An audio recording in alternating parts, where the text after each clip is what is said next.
Eu acho que tenho isso aqui em forma de texto, então vou deixar para seguir. A parte 4, que são as funções sintáticas, né, que é onde ele se revela um funcionalista, né, abriga ensaios sobre sintaxe e o funcionalismo. E 5, o homem dentro da linguagem, né, o homem na linguagem, ela esse é a parte que foi publicada também separada, né, das outras. São ensaios que demarcam formalmente a presença do ser humano na língua, especialmente nos índices de pessoa, tempo e espaço. É aqui que ele vai desenvolver a teoria da enunciação, né?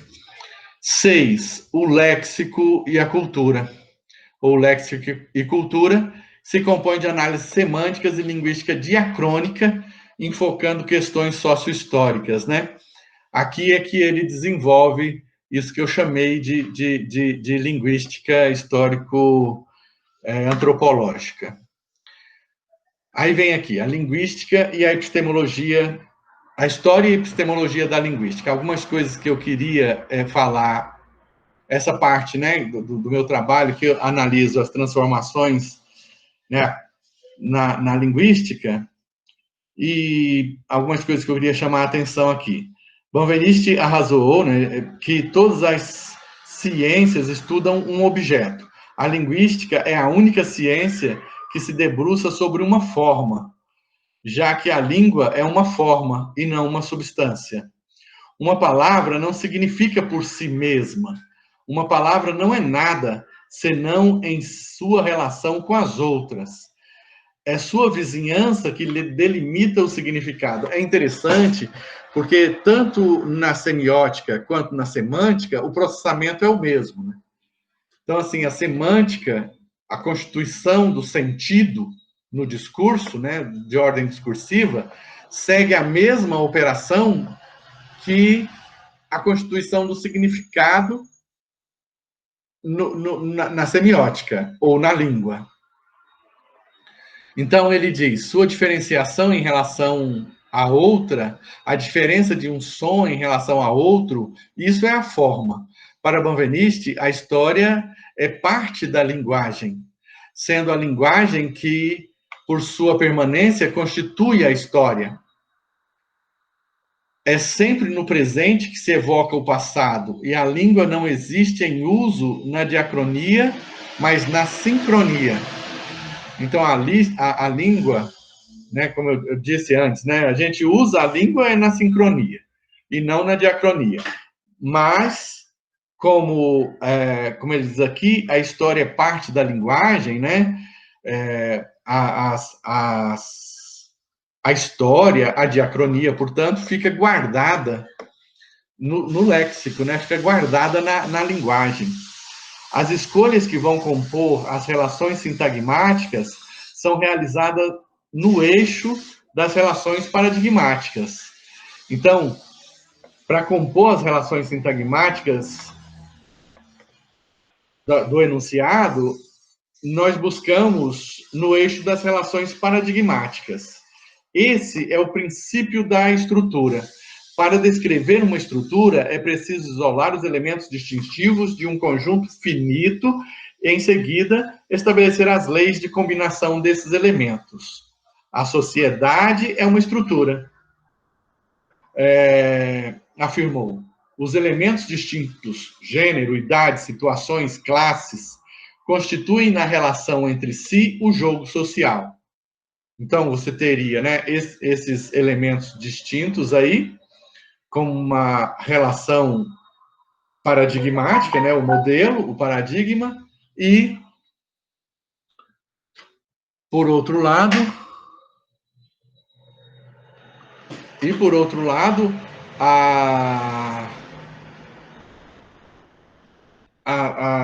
as relações sociais, né, como elemento sintagmático da estrutura social.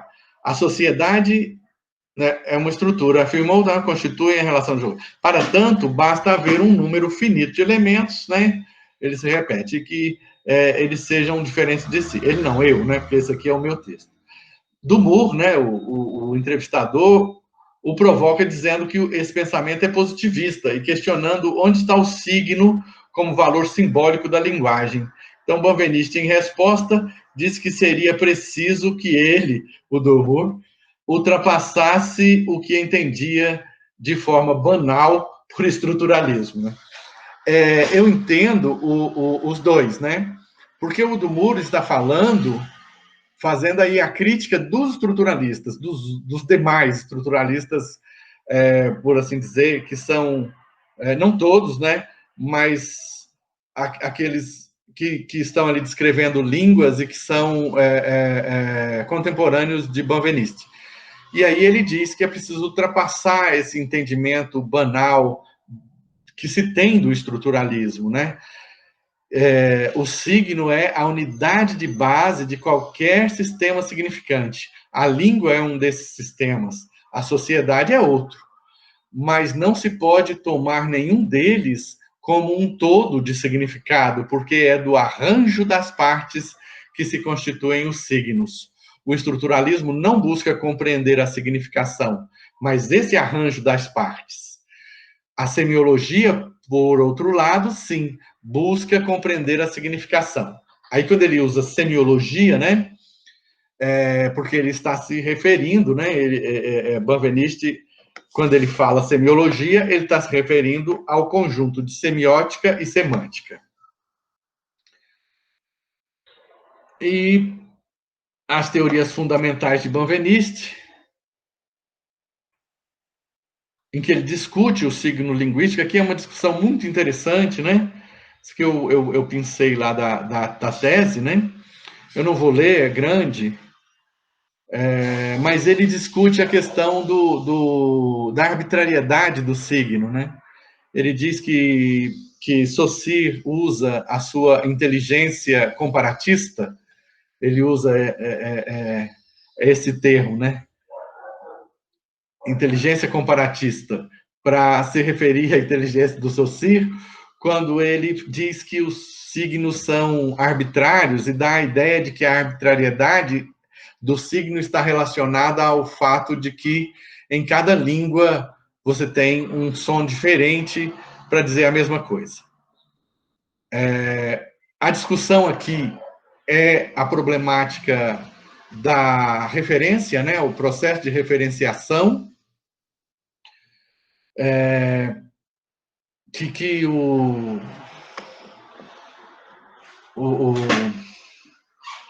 Benveniste considera, né, como parte do signo, e Saussure deixa isso de fora, né? Saussure deixa o problema da referência de fora da discussão.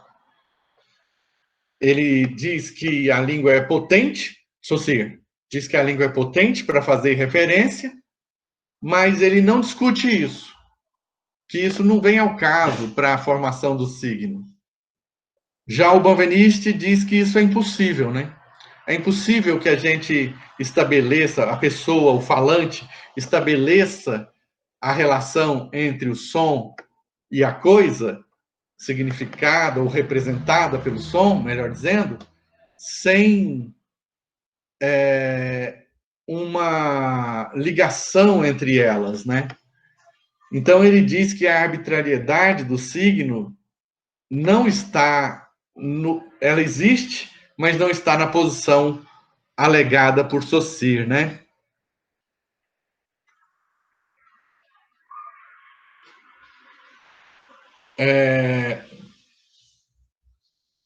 Nesse ensaio, Benveniste diz que o arbitrário na significação é a relação entre o signo e o objeto. Mas, como afirmou, isso não é da ordem da linguagem. Trata-se de uma relação metafísica entre a língua e o mundo, da qual o linguista não deveria se ocupar por hora. Então, é a crítica que ele estabelece ao Saussure, né, em relação a essa questão. Normand, né, Christine Normand, ela diz que, de fato, o Benveniste vai atravessar quase toda a sua vida acadêmica sem voltar a esse tema, de maneira tão direta até 1964, quando ele introduz a distinção entre semiótico e semântico. Nesse ensaio, já é possível perceber a preocupação florescente de Benveniste, né, ou naquele, lá, não, no ensaio em que ele discute, né, a natureza do signo linguístico, com a linguística que consiga explicar a linguagem como um todo. Eu tenho essa forte sensação, assim, em Benveniste, né, de que ele começa a carreira dele procurando uma linguística que desse conta do todo. Né? À medida que você lê, e eu fiz a leitura de capa a capa de cada um dos volumes, depois eu voltei e fiz a leitura cronológica dos ensaios, né, para poder perceber exatamente isso, né, para poder perceber a evolução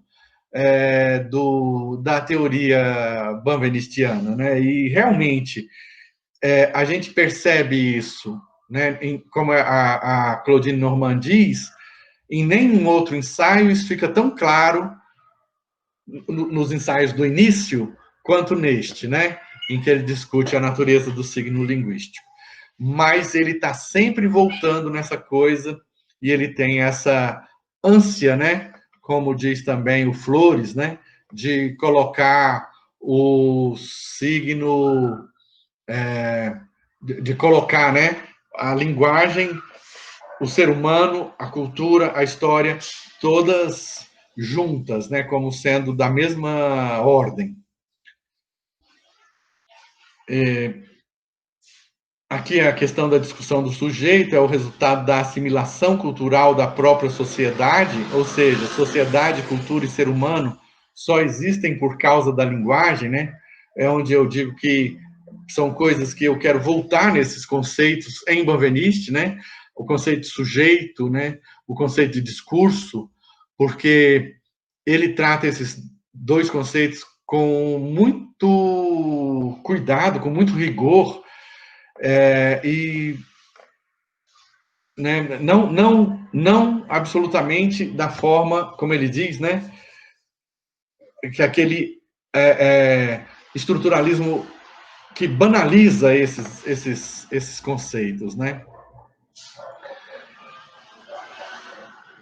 Aqui temos a questão da palavra, de novo, e aí eu não vou ficar lendo isso aqui. Eu acho que vale a pena